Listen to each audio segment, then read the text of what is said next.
अस्सलाम वालेकुम खातून हज़रात। पाकिस्तान में आज ज़िलज़िला आया और केपी में ख़ास तौर पे पेशावर समेत मुख्तलिफ़ इलाकों में ज़िलज़िला आया है। अगरचे अभी तक उसकी कोई तफ़सीलात नहीं आ रही हैं, कोई जानी नुकसान वग़ैरह नहीं हुआ।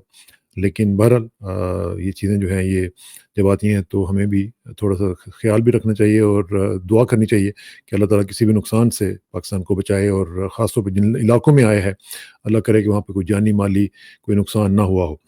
अच्छा, दूसरी जो चीज़ है बड़ी ही इम्पोर्टेंट है वो ये है कि इमरान खान के जो साहबज़ादे हैं उन्होंने ये तय कर लिया है कि उन्होंने पाकिस्तान आना है और इसलिए उन्होंने आज बहुत ही इम्पोर्टेंट इंटरव्यू आपने देखा होगा पियर्स मॉर्गन के साथ उन्होंने एक इंटरव्यू किया। बहुत ही इम्पोर्टेंट इंटरव्यू था और बड़ी तफ़सील के साथ उन्होंने बताया कि पाकिस्तान के क्या हालात हैं। इसका तज़िया करेंगे कि इसकी इम्पोर्टेंस क्या है। दूसरी तरफ पाकिस्तान में हम देख रहे हैं कि जो जॉइंट अपोज़िशन है, उन्होंने एक एपीसी कॉल की भी थी।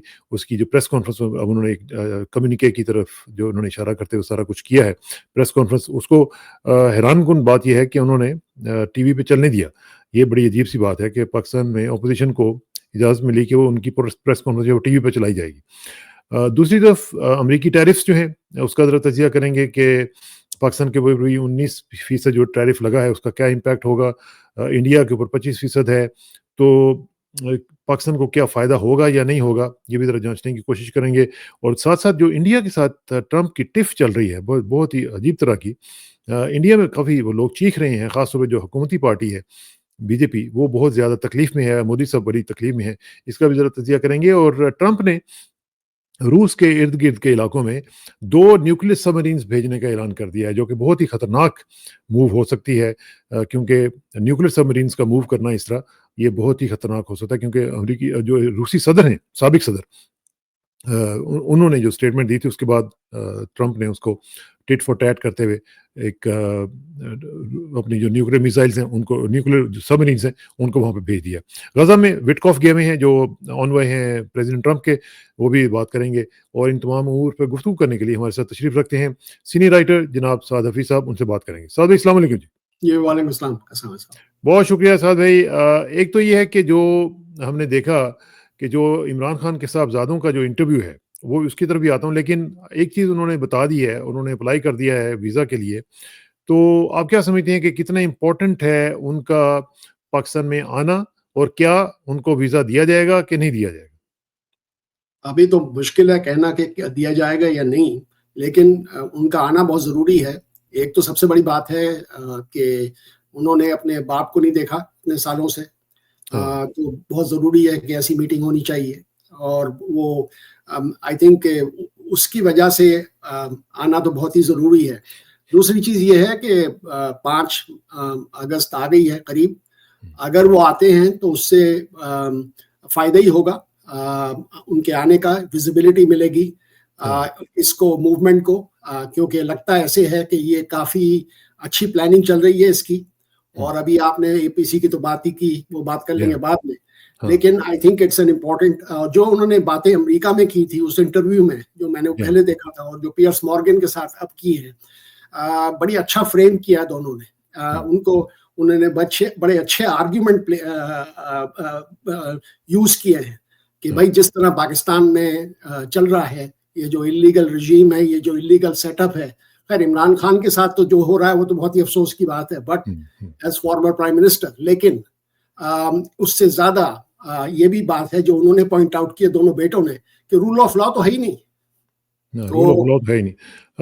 मैं ऐसे करता हूँ, मैं उनकी थोड़ी-सी जो या उनकी जो इंटरव्यू है, उसकी थोड़ी-सी हाइलाइट्स जो हैं, वो मैं आपको दिखाता हूँ। The idea of your father being stuck in this cell, being tortured. He's in a very small cell, 22 hours a day at the moment. There have been 10 people who have died in that prison. What is your message to General Asim Munir, the current leader in Pakistan? Respect democracy, respect the will of the Pakistani people, and respect the rule of law. Trump has a great relationship with our father and vice versa. Thank you, Ben. If anyone can make a difference, he can. Are you prepared to risk being arrested and going to Pakistan? So on one side, we just want to see him. It's been too long since we've spoken to him. Do you fear that he may die in there? There's so many ways for them to plot some kind of assassination. ये बड़ी important उन्होंने बातें कही हैं, उनकी ये highlights हैं वैसे तो, लेकिन जो इंटरव्यू है वो लोग देख सकते हैं उनके वेबसाइट पे भी और उनकी जो यूट्यूब चैनल है। लेकिन इसमें साद भाई जो उन्होंने बात कही है, उन्होंने वाज़ेह तौर पर ये कहा है कि चांसेस हैं और ये मुमकिन है कि वो उनको असैसिनेट कर दिया जाए वहाँ पे। ये बहुत ही इम्पोर्टेंट है और किसी बेटे का अपने बाप के बारे में इस तरह का खदशा का ज़ाहिर करना, ये बहुत ही सीरियस हो सकता है। तो आप समझते हैं कि क्या ये वेल फाउंडेड किस्म की उनके पास इन्फॉर्मेशन है या ये अनफाउंडेड है? नहीं नहीं, अनफाउंडेड तो बिल्कुल नहीं है, वेल फाउंडेड है थ्रेट को। मुझे नहीं पता इनके पास क्या इंफॉर्मेशन है, लेकिन थ्रेट तो वेल फाउंडेड है।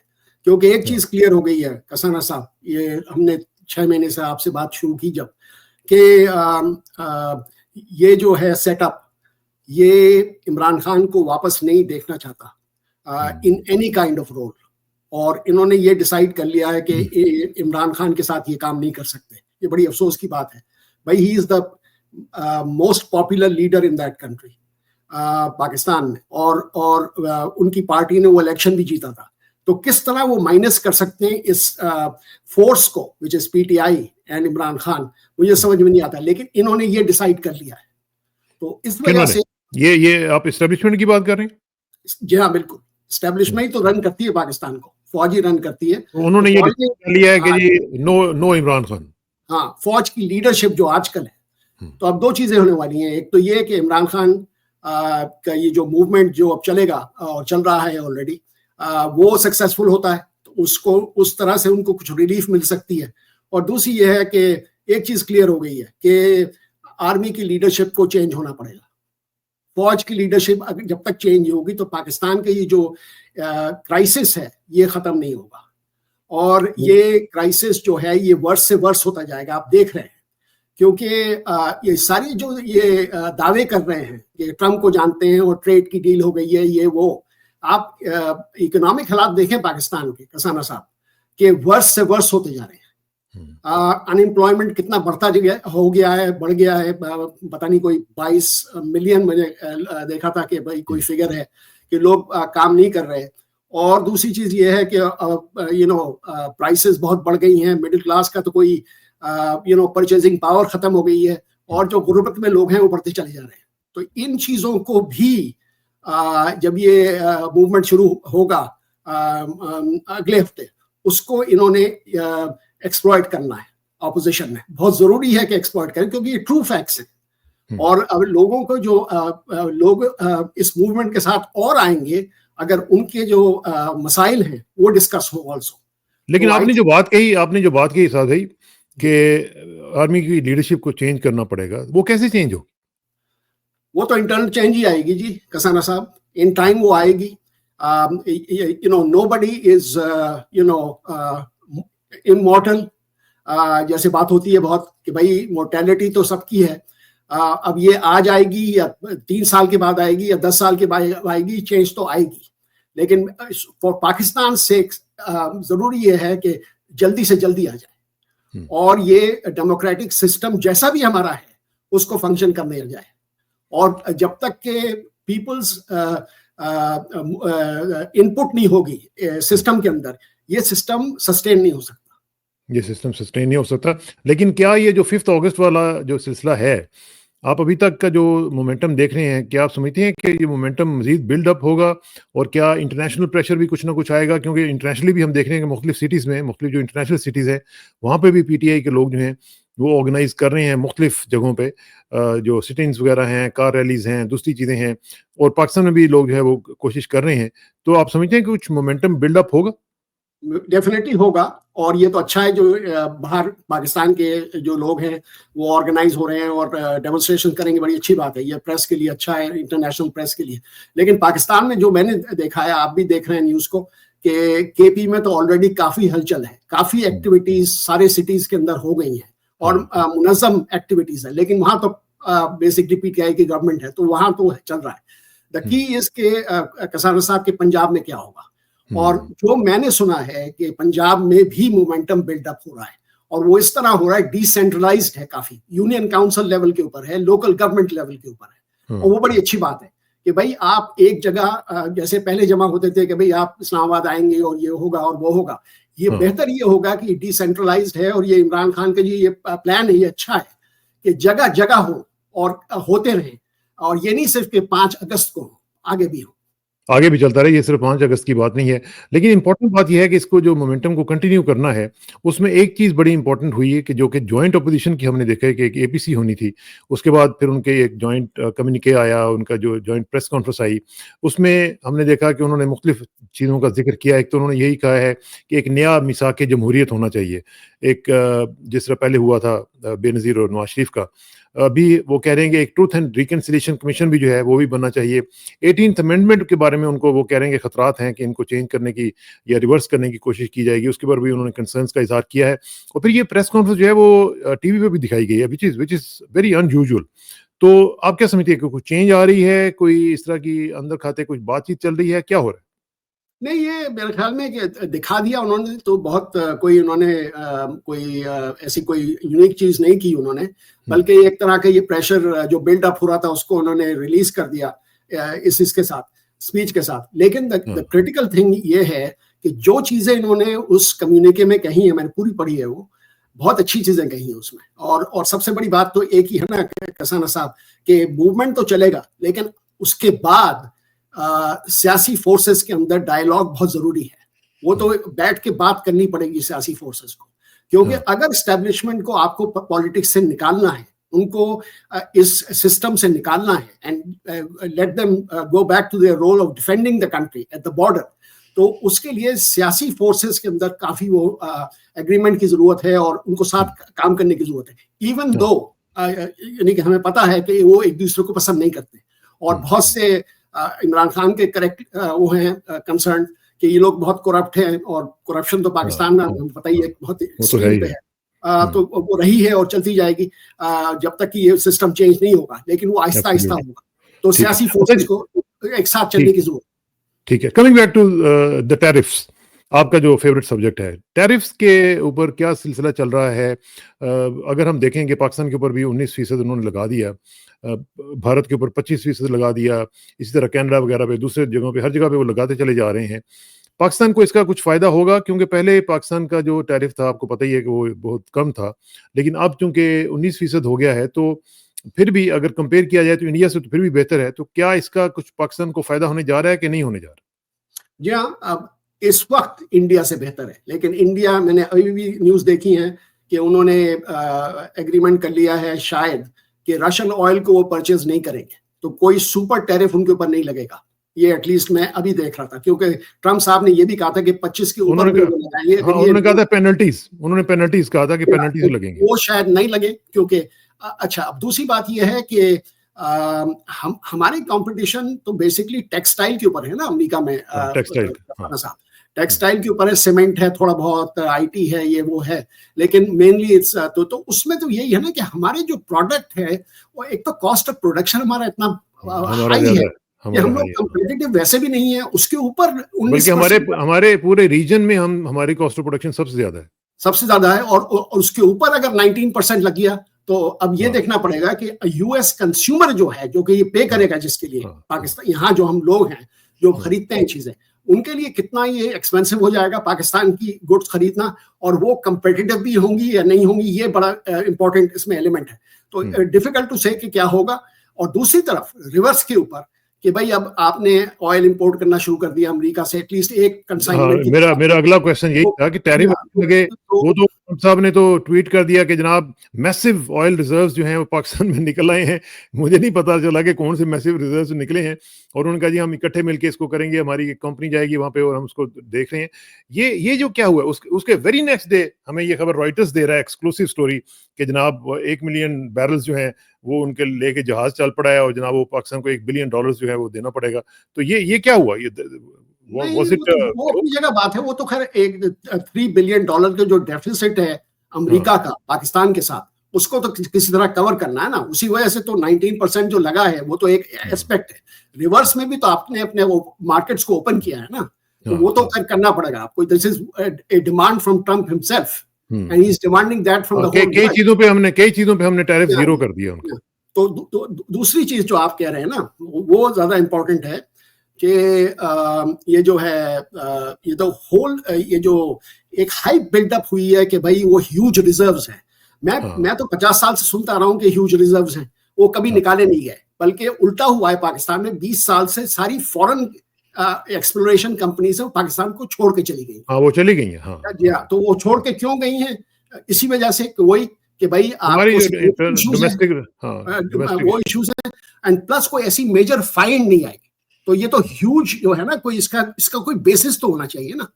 और फिर ये है ना कि अगर America, by the way America के सबसे हाईएस्ट रिजर्व्स हैं दुनिया के अंदर, इसके शेल ऑयल के और इसके, why does America need our huge reserves? चले, अच्छी बात है कि एक कोलैबोरेशन होनी चाहिए, शायद पाकिस्तान का इसका फायदा हो जाए। लेकिन एक चीज तो मैं फाइनली इसमें कहूंगा कि भाई पाकिस्तान में पार्लियामेंट में डिस्कशन क्यों नहीं हुई इस चीज की? क्योंकि अगर ये तो एक बड़ी नेशनल इशू है, एक दो आदमी बैठ के डिसाइड नहीं कर सकते ऐसी चीज को।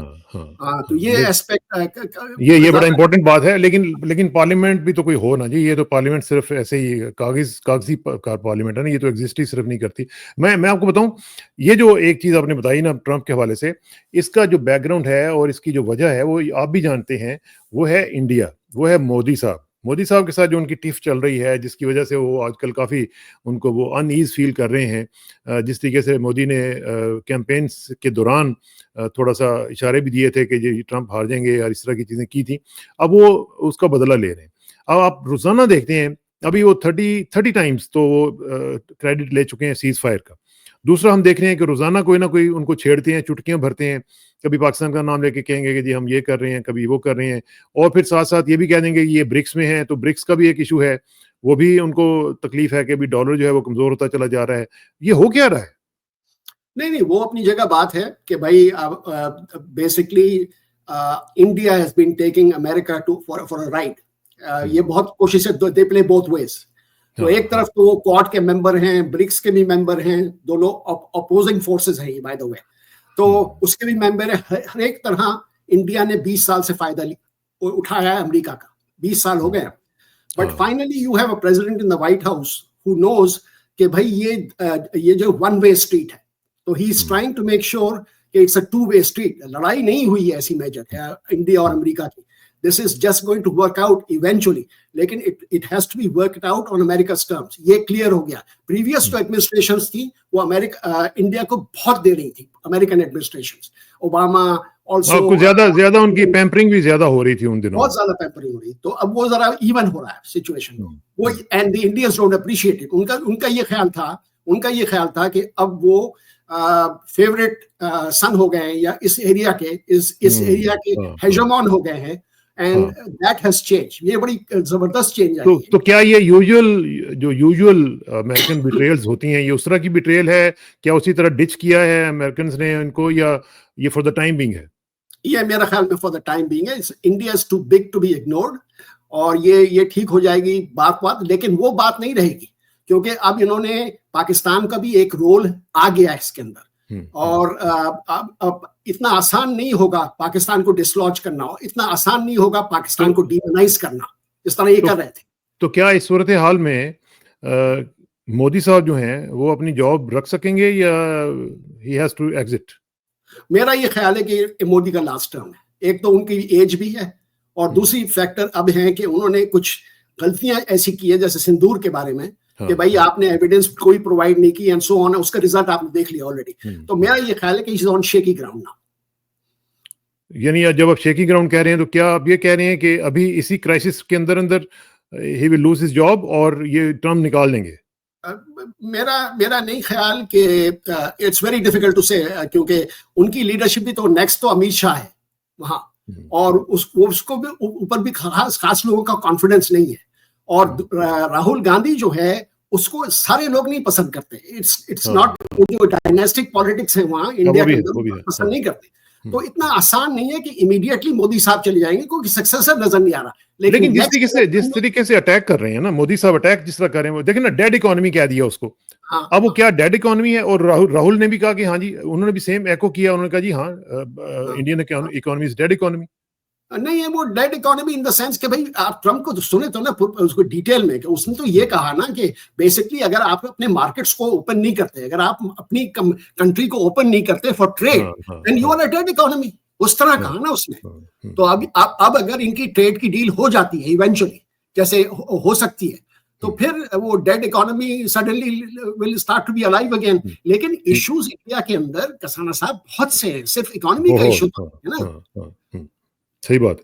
अच्छा जी, ये आखिर में जरा ये भी बात कर लें कि अमेरिका ने, बल्कि ट्रंप साहब ने अपनी 2 न्यूक्लियर सबमरीन जो हैं वो भिजवा दी हैं रशियन रीजन में, और ये कहा है जी कि ये वहां पे जाएंगी। और चूंकि ये देखें, मैं आपको डॉन दिखा रहा हूँ, US deploying nuclear submarines in response to provocative Russian comments Trump. अब ये उन्होंने, जो उनके साबिक प्रेसिडेंट हैं मेदवेदेव, उनके बयानात के ऊपर आजकल उनकी आपस में काफ़ी चल रही है, ट्रंप की और साबिक सदर साहब की, तो इनके ऊपर ये उन्होंने कहा है कि जी वहाँ पे 2 न्यूक्लियर मरीन्स में भेज रहा हूँ, और कह रहे हैं कि I have ordered 2 nuclear submarines to be positioned in the appropriate regions just in case these foolish and inflammatory statements are more than just that। अब ये वो कह रहे हैं, तो ये तो खुद इन्फ्लेम तो खुद कर रहे हैं, ये उन्होंने तो इतनी कोई ज्यादा बात नहीं की थी, तो वहां पे आप न्यूक्लियर सबमरीन्स भेज रहे हैं। ये ट्रम्प का स्टाइल है। आपको तो याद हुआ ना, ये यूक्रेन का जो मसला जब शुरू हुआ था, तो एसेंशियली ये था कि रशिया वाज अफ्रेड कि नेटो की एक्सपेंशन हो रही है, यूक्रेन मेंबर बनने वाला है, तो उनको ये डर था, तो ये इस तरह शुरू हुई बात। लेकिन अब तो they have pinned Russia into a corner इस वक्त एसेंशियली। तो इस वजह से उनके भी तो रिएक्शन आएगा ना, वो कि भाई ये डिक्टेशन आपको हमको क्यों देते रहते हैं ऑल द टाइम। तो वही बात, अभी भी 10 दिन का टाइम दिया हुआ है उनको कि 10 दिन के अंदर अंदर सीज फायर करें। वो कह रहे हैं कि यार ये डिक्टेशन वगैरह बंद करो। हाँ, तो डिक्टेशन तो वो अपनी जगह है, और प्लस आपको इनका जो स्टाइल है ट्रम्प का, इनको तो और नेक्स्ट वीक ये आ जाएंगे, अगर उन्होंने एक्सेप्ट कर लिया और उन्होंने सीज फायर कर दी, तो इनको फिर वो बेसिकली इनको नोबेल प्राइज चाहिए होगा। हाँ, असल में तो कहानी सारी नोबेल प्राइज की है ना, वो उन्होंने ले लेना है वैसे। मैं तो कहता हूँ इनको दे दें ताकि ये मजीद जंगे ना करवाएं। हाँ, ये तो नवंबर के बाद होगा, देखते हैं क्या होता है स्टॉकहोम में, बट वो नोबेल प्राइज में तो अभी वक्त है। तो ये कोशिश इनकी ये है कि जितने चीजें ये सॉल्व कर सकें, तो इनका रेज्यूमे बढ़ता जाएगा। अभी तक तो गजा का भी कुछ नहीं कर सके, हालांकि विटकॉफ वहां पे गए हुए हैं और वो भी आज गजा में थे और वहां पे देखा उन्होंने जो कुछ भी था, तो अभी तक तो ये गजा भी डिलीवर नहीं कर सके हैं।